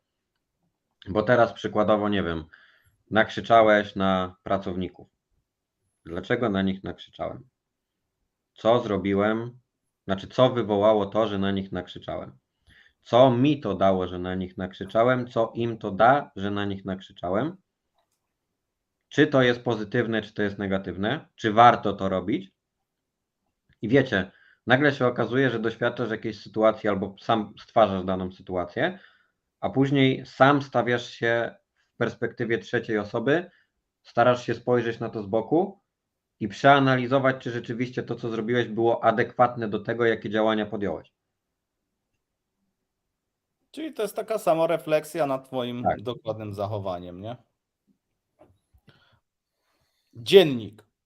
Prowadzenie dziennika może pomóc w zidentyfikowaniu powtarzających się myśli i przekonań. Zapisuj swoje myśli, uczucia, reakcje na różne sytuacje, a następnie analizuj je w poszukiwaniu ukrytych przekonań. To po części mi się łączy właśnie, jeżeli ktoś jest traderem, to jest dziennik tradera i wiecie, że traderzy muszą odepchać, zrezygnować z emocji i działać według jakiegoś schematu. Emocje tutaj przeszkadzają i oni prowadzą po to ten dziennik, żeby uczyć się tego i żeby się pozbyć po części na rynku tych emocji, tylko rozgrywać rynek według jakichś założeń. Generalnie, bo wiecie, to się tak nazywa dziennik tradera, ale warto też sobie to odnieść w kontekście dziennik inwestora. Kupcie sobie zeszyt, i piszcie w nim, nie mówię, że codziennie, ale nie wiem, jak coś się dzieje na rynku. Czasami będziesz pisał codziennie, czasami nie będziesz pisał przez 3 tygodnie, ale pisz w momencie, kiedy są jakieś wydarzenia albo masz podjąć jakieś decyzje, zapisuj sobie, jakie masz emocje, co się aktualnie dzieje, jakie są sytuacje na rynku, jaki jest sentyment na rynku, co ty czujesz, czego nie czujesz, czy masz ochotę kupować, czy nie masz ochoty kupować, sprzedawać i tak dalej. I nagle się okaże, że jak będziesz sobie robił takie notatki, to za 3-4 lata, jak dalej będziesz uczestniczyć w jakichś rynkach, rozwiniesz się na tyle, że jak spotka cię podobna sytuacja typu, nie wiem, jakaś panika na rynku czy coś innego, to ty sobie wrócisz do tych notatek, będziesz mógł spojrzeć na to, co się wtedy działo i co wtedy czułeś, porównać sobie, że aha, to wtedy się tak czułem, teraz się w sumie czuję podobnie, wtedy wydarzyło się to, teraz też jest szansa, że wydarzy się to, więc takie i takie działania byłoby sensownie podjąć. To jest to działanie, to jest to działanie pragmatyczne, bo nagle się okaże, że jeżeli tego nie robisz i nie analizujesz takich sytuacji, mówię tutaj w rynku, ale to można odnieść do wszystkiego, to później jak one się będą powtarzać na przestrzeni czasu za x miesięcy, za x lat, dalej będziesz popełniać te same błędy. No ale to zamiast dziennik tradera czy tam inwestora, ja bym po prostu zostawił dziennik i nie pisał raz na kiedyś, tylko pisał po prostu codziennie. Zawsze wieczorem, na przykład po medytacji, można sobie zrobić i zobaczyć, co się wydarzy po 30 dniach. Jak to działa, co tam wypisaliśmy i nie tylko możemy wypisywać to, co się działo na rynku, ale to, co się działo też z nami w środku dnia i w środku u nas. Polecam. Rozwiń to, Michał. Czyli co, pisać jak się czujesz, Tak. co cię spotyka, taki pamiętnik w sumie, tak by to można było nazwać. Dziennik. Kiedyś Dziennik. Tak, dziennik. Kiedyś pisaliśmy Dziennik pamiętnik, pokładowy, jesteś potem myśli, nie? kapitanem, piszesz, co się działo na twoim statku. Dzisiaj jak wstałem, to się nie wyspałem. Później w pracy na przykład Grzesiek mi to mu powiedziałem, że tak i tak, bo tam ten. I później wracałem z samochodu, wracałem autem i tam na drodze też mnie ktoś tam. Czaja, A później na rynku było tak i tak, zamknąłem tu pozycję i ten. I dzięki wielkie, następnego dnia znowu. No. To jest w sumie taka praca nad sobą, zrozumienie naszego dnia i po części niektóre osoby mogą mieć podobne dni, ale różne emocje w tych dniach. Jeżeli to zapiszecie, to będziecie to rozumieć, nie? Chodzi o to, że musisz naprawdę usiąść, zastanowić się i to jest właśnie ta sama refleksja, która była wcześniej, pomyśleć, jak naprawdę mi minął ten dzień, co miało na mnie wpływ, jaki ono to miało na mnie wpływ, nie? Co się wydarzyło później i w ten sposób uczymy się siebie, obserwujemy się bacznie, spisujemy to, do tego możemy jeszcze sobie później do tego wrócić, także Ale generalnie zobaczcie, jaki tutaj może się pojawić też negatywny paradygmat, bo nagle się okazuje, że ktoś sobie pomyśli, ty, ja mam pisać dziennik i pisać w nim, jak się czuję codziennie. A ktoś ma założenia z dzieciństwa bardzo często, że pamiętniczki to sobie dziewczynki pisały. pisały, no co, a teraz prawie 30 Ale rozumiesz, jak to może blokować psychę? Ale to nie o to chodzi. Dlatego powiedziałem Nie o na to samym chodzi. początku, że jest to bardziej materiał dla osób z otwartym łbem, by przełamać pewne rzeczy i żeby pójść dalej. I tak jak mówi Michał, wydaje się to trudne, żeby dziennie pisać te rzeczy, ale jak mówi, zrobisz to przez 30 dni, to będzie potem coraz łatwiej. Tylko dać sobie cel, tak? Założyć sobie cel, robię to przez 30 dni, a potem zobaczę. Jak tobie się spodoba, możesz z tym zostać. Jeżeli stwierdzisz, że to bez sensu, to możesz to porzucić. No wiecie, to różnie bywa. Wydaje mi się, że takie pisanie codziennie i obserwacja samego siebie może wnieść dużo pozytywnych rzeczy niż negatywnych, jeżeli to zrobisz.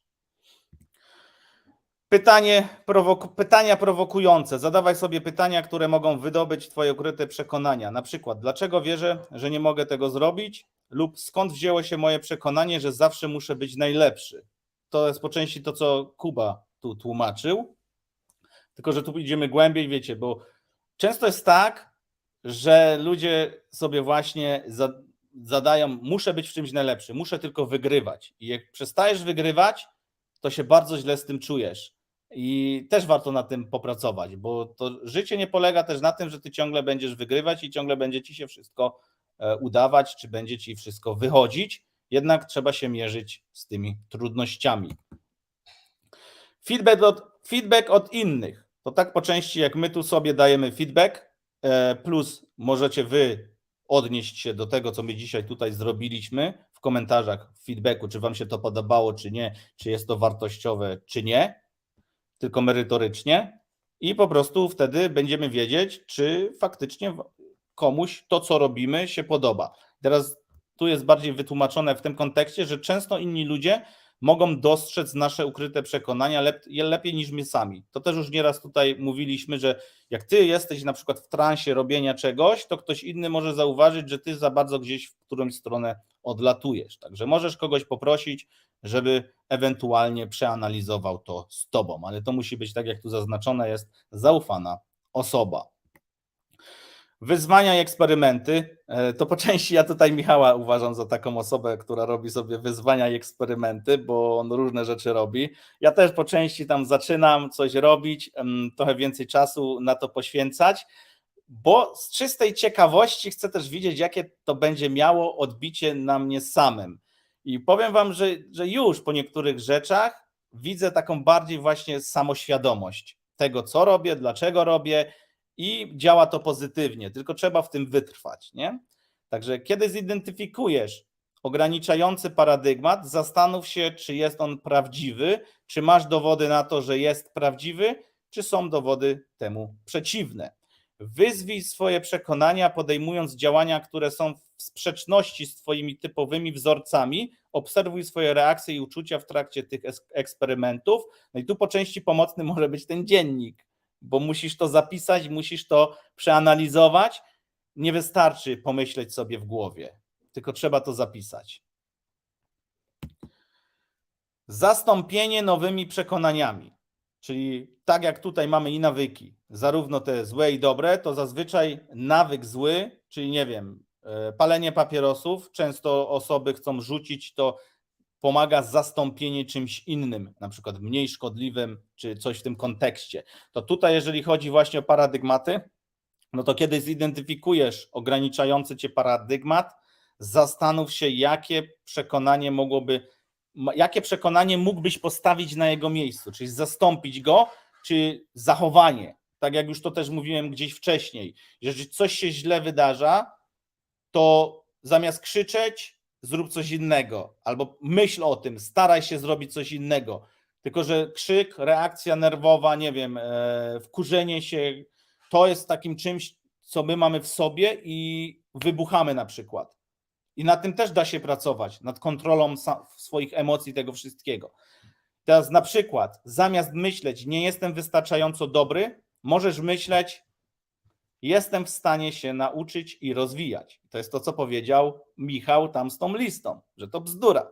No bo jesteś w stanie, stary, usiąść i zacząć się czegoś uczyć i coś polepszyć. Każdy jest to w stanie zrobić, tylko trzeba trochę chęci. Generalnie to jest to programowanie swojego łba na to, o czym już powtarzamy nieraz, czyli nastawienie, że to nie jest tak, że ja czegoś nie zrobię, że ja z czymś nie dam rady. Bo nagle się okazuje, że jeżeli będziesz potrafił sam siebie w ten sposób motywować, zmuszając się przy tym jednocześnie do robienia trudnych, niewygodnych rzeczy, tak jak przykładowo te zimne prysznice czy treningi, to nagle się okaże, że jeżeli tutaj w jednej rzeczy będziesz potrafił się przełamać i wytłumaczyć sobie, a w zasadzie zmienić ten paradygmat, że coś nie jest dla ciebie, tylko ja mogę też robić te trudne rzeczy, niewygodne i w zasadzie to mnie to cieszy i sprawia mi to frajdę, że ja przełamuję siebie, bo nie jestem pizdą, to potem się okaże, że jeżeli w tym jednym się przełamiesz, to nagle łatwiej jest się zacząć przełamywać do kolejnych rzeczy i nagle ta pewność siebie, która była tutaj, za moment jest tu, a potem jest jeszcze wyżej. Tylko na to wszystko potrzeba czasu i musisz przede wszystkim potrafić zmienić w sobie to nastawienie, że ty czegoś nie możesz, ty czegoś nie potrafisz, ty z czymś nie dasz rady, coś jest nie dla ciebie, tobie się czegoś nie chce. Wiecie, to jest na zasadzie stań z boku i bądź swoim motywatorem, tak w cudzysłowie. Działanie mimo strachu.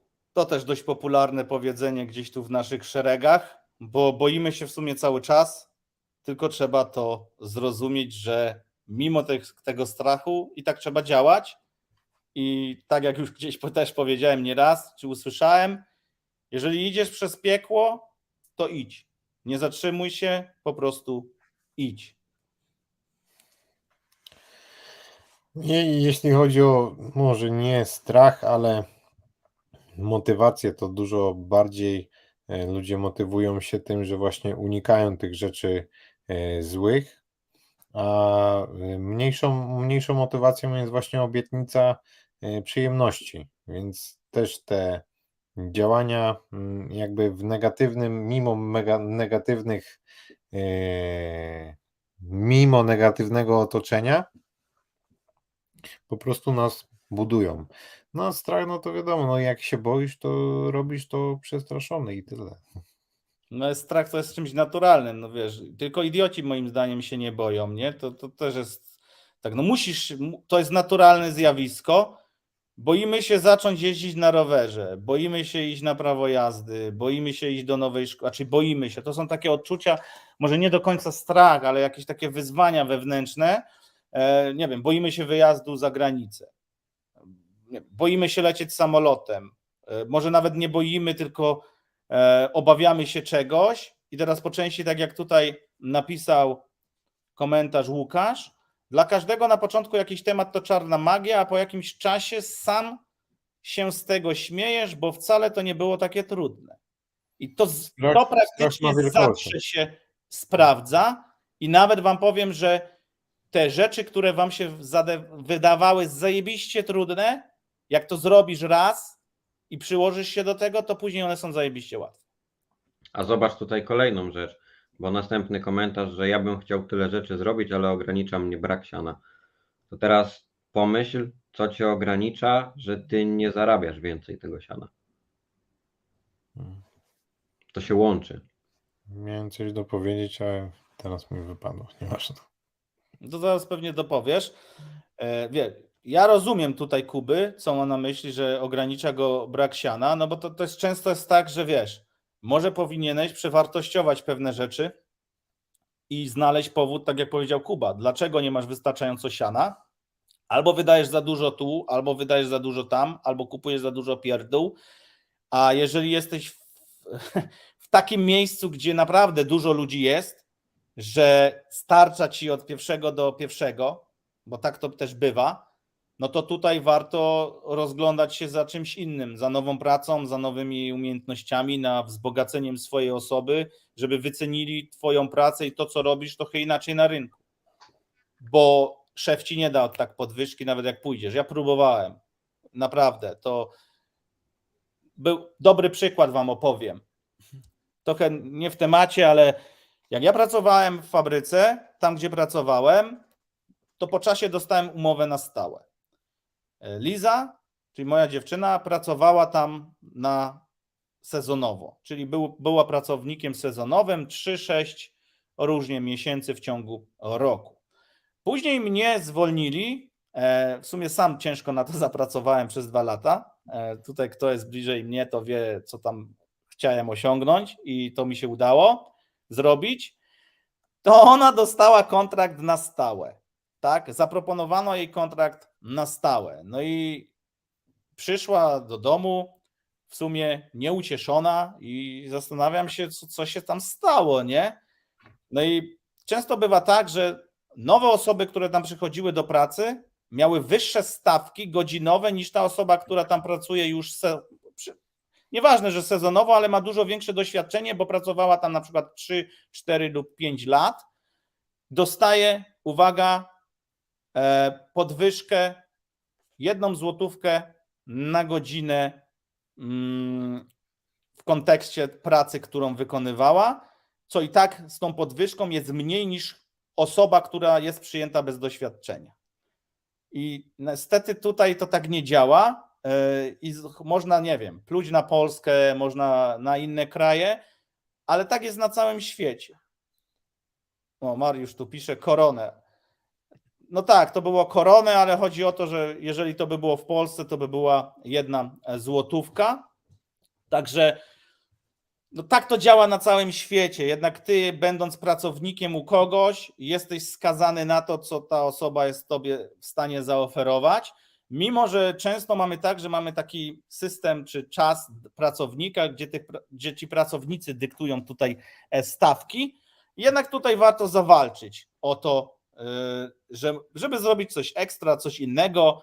Jeżeli praca ci odpowiada, to znaleźć sobie dodatkowe zajęcie, które ci ewentualnie da większe dochody, zainteresować się czymś innym, ale teraz wylecisz z argumentem, że no ale ja nie mam więcej czasu, bo ja chodzę do pracy na 8 godzin i ja nie mam czasu zająć się czymś innym. I to też jest często taka wymówka osób, które no nie mają czasu. Może i wymówka, może i nie, też różnie można interpretować. Ja mimo, że chodziłem do pracy na 8 godzin dziennie, to potrafiłem zająć się czymś innym i wydłużałem sobie dobę tym, że spałem mniej. Czy to się opłacało zrobić i kosztem czego? Moim zdaniem tak.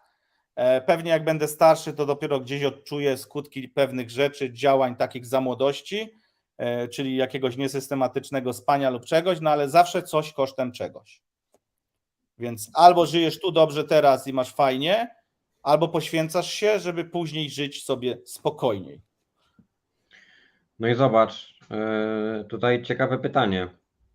Skąd ten strach przed nieznanym? Przecież w naturze mamy ciekawość, jak sprawić, by wzięła ona górę nad tym paraliżującym strachem. Nie mówię o niebezpiecznych rzeczach, tylko o sprawach codziennych.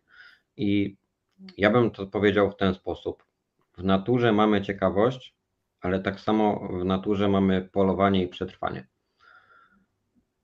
I to się jakby nie łączy, bo jedno już nie jest nam potrzebne i tak samo ta ciekawość też została mocno stłamszona przez system, w jakim żyjemy.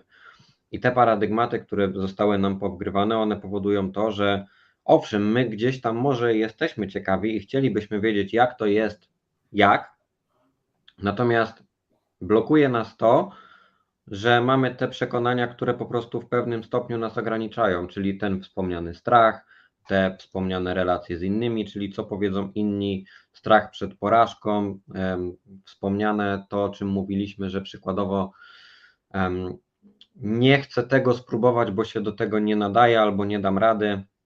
Wiesz, to są rzeczy, które owszem, w momencie, kiedy chcesz spróbować czegoś nieznanego, będą cię blokować. I to nie jest tak, że ty będziesz miał jedną czy dwie myśli i nagle się tego wyzbędziesz na całe życie. Wyzbywanie się tych negatywnych przekonań to jest proces, który potrafi trwać latami. Natomiast nie ma innej drogi niż zmuszanie się do tego, czego chcesz spróbować.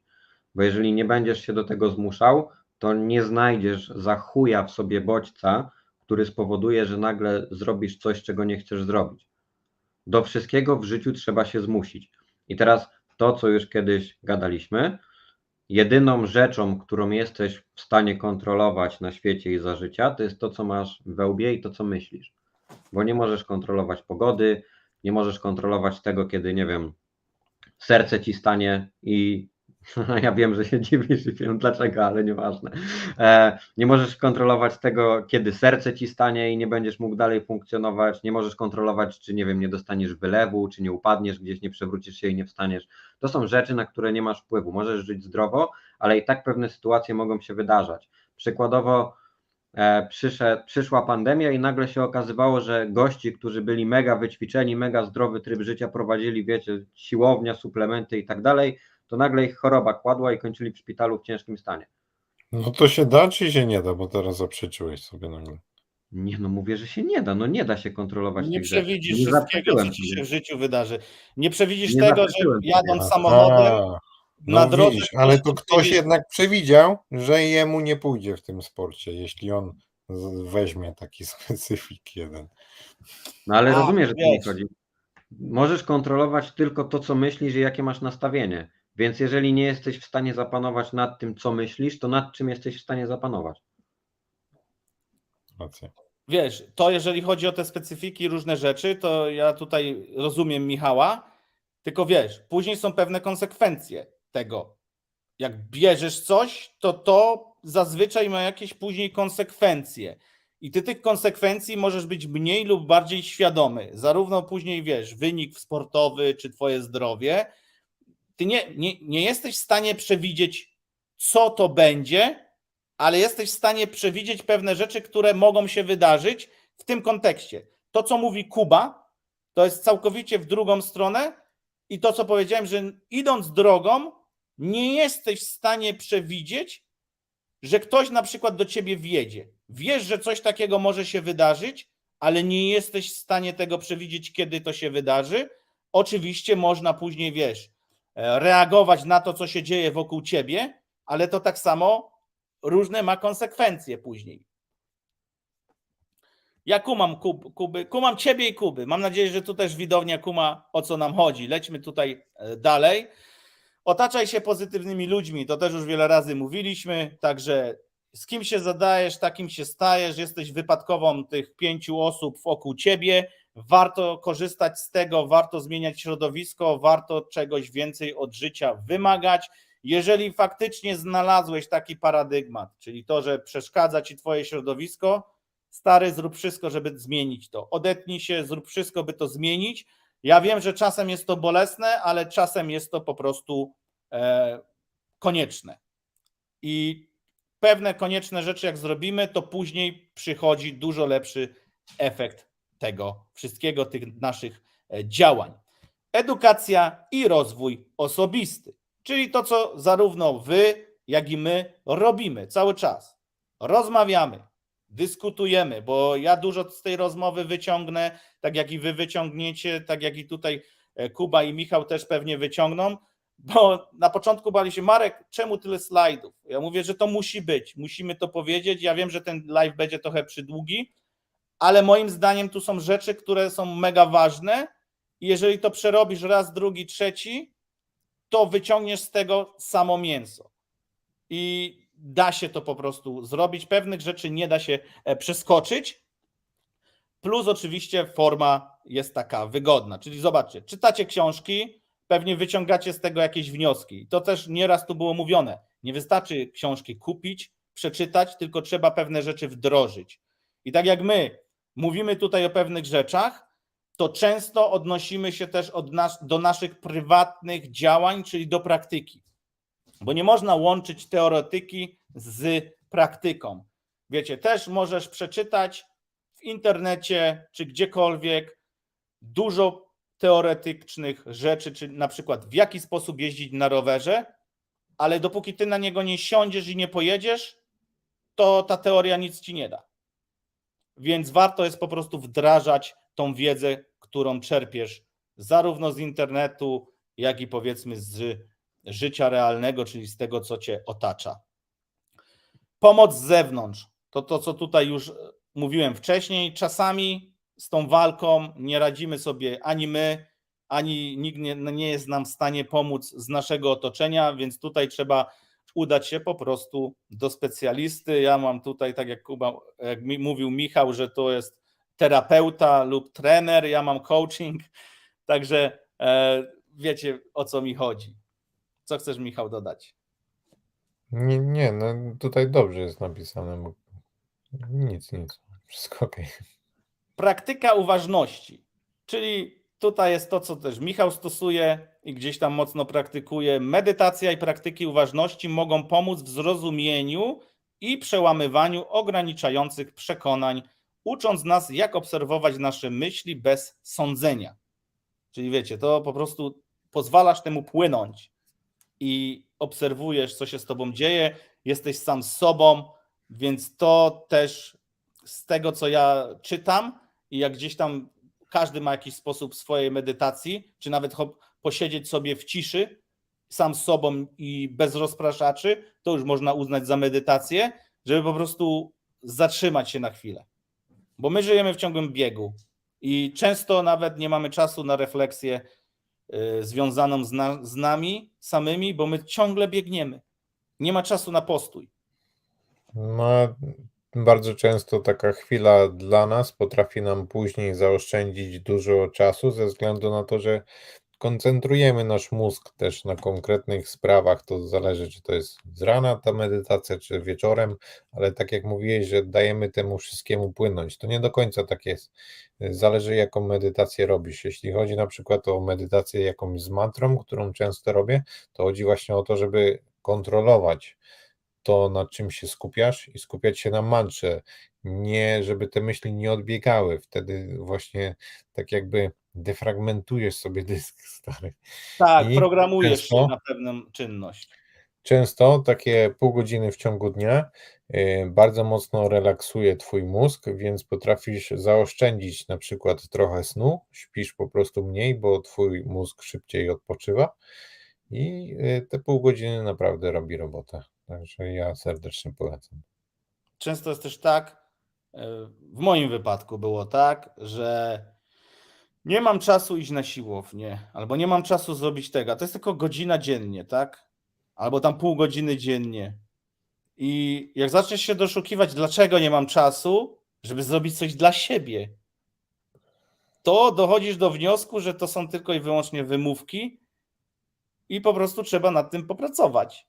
Nie ma innej drogi. Ludzie nie planują po prostu rzeczy i chciałbym iść na siłownię, no tak, ale o której idziesz na tą siłownię? To trzeba zaplanować, nie? Co będziesz jadł później po tej siłowni? Czy masz posiłek, nie?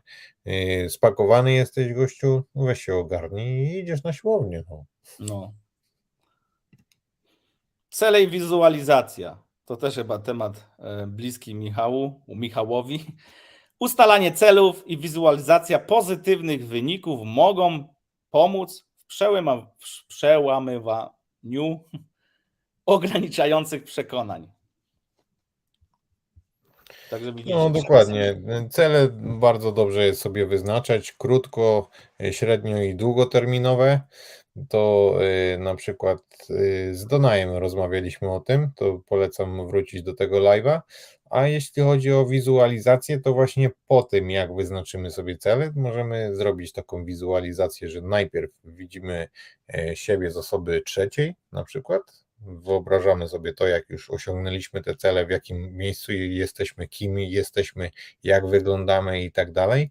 Opisujemy ten obraz w najmniejszych szczegółach, w jakich tylko potrafimy sobie wyobrazić. Robimy taką bryłę 3D, a później po prostu wchodzimy w nią i nią jesteśmy. Często jest tak, że nie zapomnijcie o tym, że to dzisiaj jesteś dokładnie taką osobą, jaką chciałeś być 5 lat temu. I pytanie, jaki kierunek sobie nadałeś?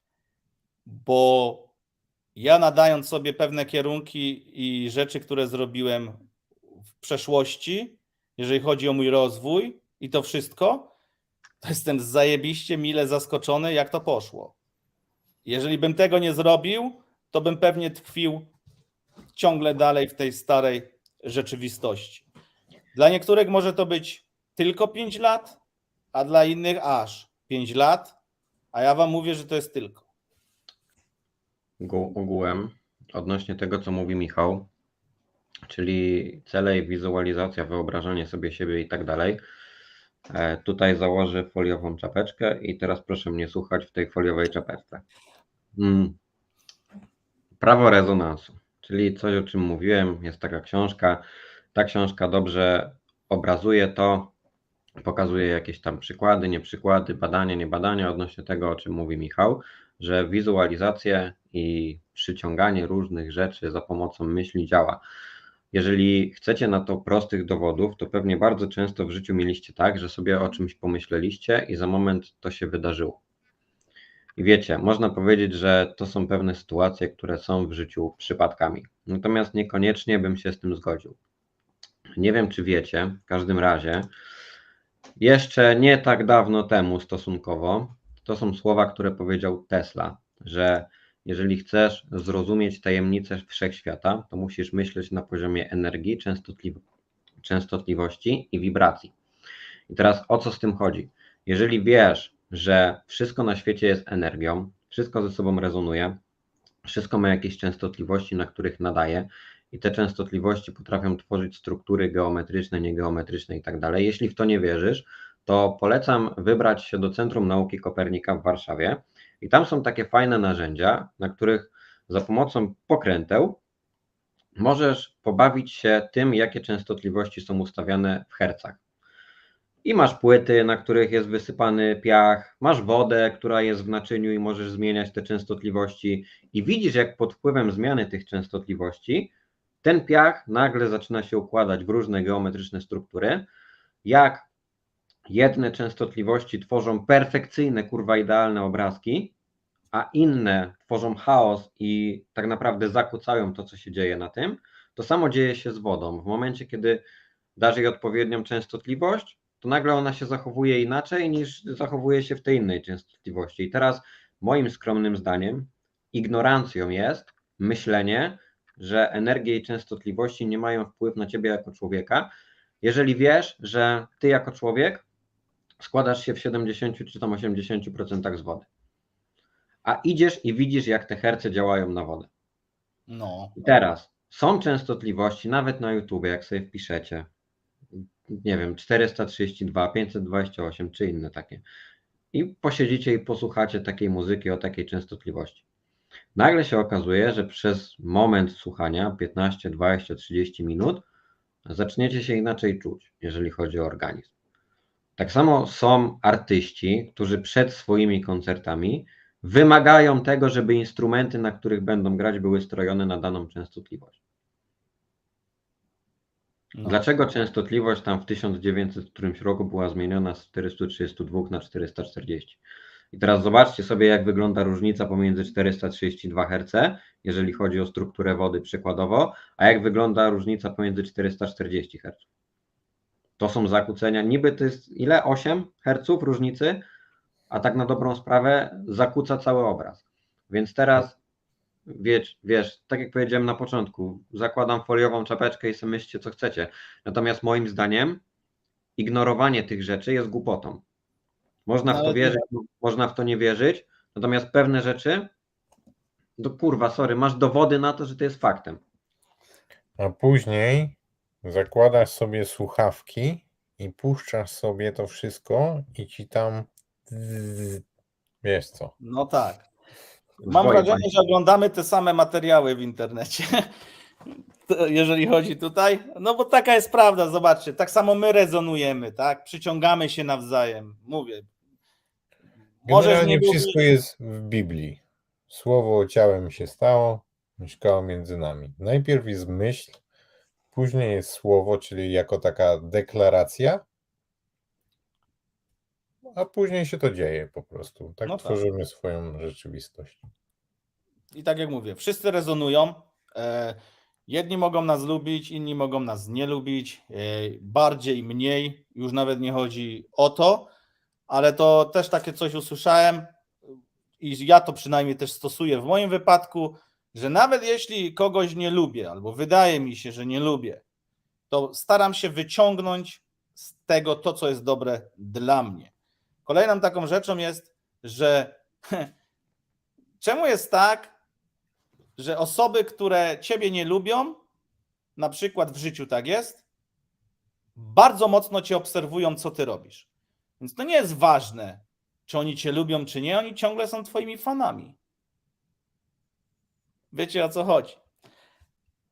Mam ostatni slajd. Jakoś rozpaczam na tym, że już się to kończy, ta nasza przygoda z dzisiejszym tym, bo myślę, że można byłoby tu dużo więcej powiedzieć, bo faktycznie się rozgadaliśmy.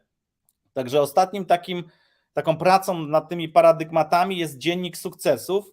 Prowadzenie dziennika, w którym zapisujesz swoje osiągnięcia i sukcesy, może pomóc w budowaniu pewności siebie i przełamywaniu negatywnych przekonań. Po części to jest też to, co Michał stosuje, power lista, bo on sobie tam odhacza te wszystkie rzeczy. Nie, znaczy, ja to tak rozumiem. Poczekaj, Michał, ty potem powiesz, jak ty to rozumiesz. Jeżeli chodzi, bo tu małe lub duże sukcesy, ja wiem, o co chodzi, ale dla mnie takim wstępem do tego może być taka lista, nadanie sobie kilku zadań.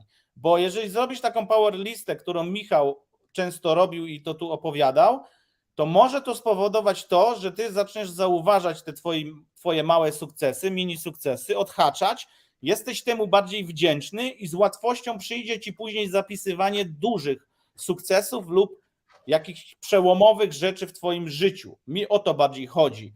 Ja wiem, co tu Michał ma na myśli. Dla mnie to się po części łączy, ale to mówię, to jest moje zdanie. To się łączy, ale to może być dziennik sukcesów, może być power listą z poprzedniego dnia, jeśli dobrze zrobiłeś power listę. To znaczy, power lista jest układana, to są zadania, które mają przybliżyć nas do naszego celu. A dziennik sukcesów to są te rzeczy, które nam udały się w ciągu dnia. To znaczy, że na koniec dnia siadamy i wypisujemy 5 na przykład rzeczy, z których jesteśmy zadowoleni, które nam się dzisiaj udały. Michu, zrobiłeś to. Patrz. Ale zrobiłeś robotę, jest super, kładzie się spać. Z takim nastawieniem elegancko cały czas podbudowujemy siebie. Do tego jeszcze dokładamy tą listę zadań, którą wypełniamy następnego dnia. Później na koniec dnia mamy skreślone 5 zadań, dopisujemy 5, które nam się udały, jedziesz. Następny dzień. No człowieku, to jest piękne po prostu. Jak nie być pewnym siebie po kilku takich dniach? Ale też, jak ja to na przykład rozumiem, to jest znowu autorefleksja z tym, że na zasadzie, że musisz przeskanować całe swoje życie i zastanowić się, z czego jesteś z siebie dumny, co osiągnąłeś, jakie możesz pokazać swoje tytuły, jakie możesz pokazać swoje dyplomy, w czym jesteś dobry, za co ludzie cię szanują, za co otoczenie cię szanuje. Jakby to jest ten dziennik sukcesów według mnie, czyli tutaj mamy 3 różne poglądy na to. Każdy może sobie wybrać na podstawie tego własne. I to jest to samo, co powiedzieli chłopaki i z mojej perspektywy znowu, w momencie, kiedy wypiszesz sobie to, co osiągnąłeś w życiu, co zrobiłeś do tej pory, bo tak jak już kiedyś o tym mówiłem, ludzie jakby nie zauważają tego. Jeżeli coś zrobią, czegoś dokonają, to mają to odhaczone i o tym zapominają. Nie skupiają się dłużej nad tym, tylko traktują to na zasadzie jest, było, zrobiłem, dobra, machnę ręką, idę dalej. Tego już mi się nie uda zrobić. No i wiecie, w momencie, kiedy się okazuje, że nagle sobie wypiszesz, czy uświadomisz sobie, jakie rzeczywiście te sukcesy masz, no to znowu, to jest to, co oni powiedzieli przed chwilą i ja powtórzę po raz trzeci, buduje to twoją pewność siebie, bo nagle się okazuje, że ty jednak nie jesteś taki zjebany, jak ci się wydawało.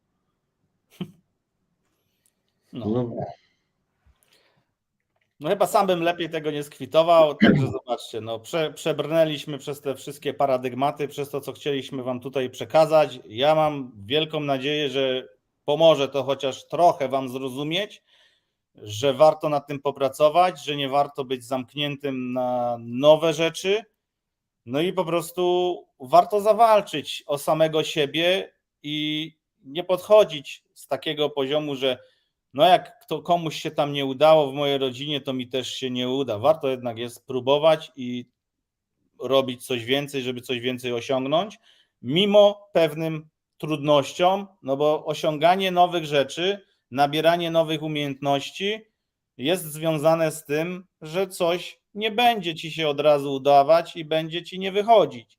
Ale jak zrobisz to pierwszy, drugi, trzeci, piąty, to w końcu się to uda, w końcu to wyjdzie. W moim przypadku tak jest z wieloma rzeczami. Proces uczenia polega na tym, że popełniamy błędy, że po prostu na początku nam to nie wychodzi, czy nie jesteśmy nawet zadowoleni z wyniku, ale później czym dalej w las, tym lepiej się z nami, lepiej się z tym czujemy.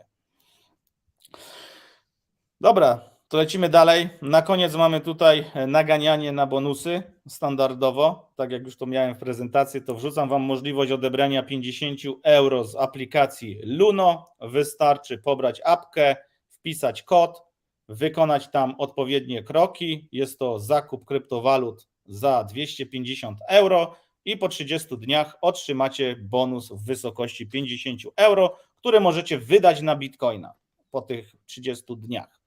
To wygląda w ten sposób, plus ostatnio jeszcze jest uruchomiona promka, czyli Trading 212, też to pewne osoby może zainteresować, zresztą dostałem informację od kilku osób, że otrzymały akcje nawet po 8 i 15 euro, więc to całkiem spoko, jeżeli chodzi o to, bo tutaj można otrzymać do 5 losowych akcji, zarówno wy, jak i my takie akcje możecie otrzymać, możecie polecić 5 osobom.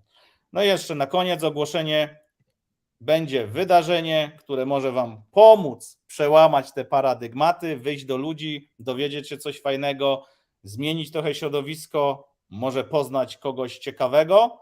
Wydarzenie w Berlinie 4-5 grudnia tego roku. No i jeżeli użyjecie kod Hajsoholicy, macie dodatkowo 10% zniżki na bilety. To by było tyle, proszę Państwa. Przebrnęliśmy, mam nadzieję, tak jak mówię, ciekawy temat. Mnie sam ten temat zaciekawił i wciągnął. Myślę, że jeszcze myśmy tu mogli z godzinę gadać na ten temat, ale jednak myślę, że wystarczy. Tak, ja też myślę, że wystarczy.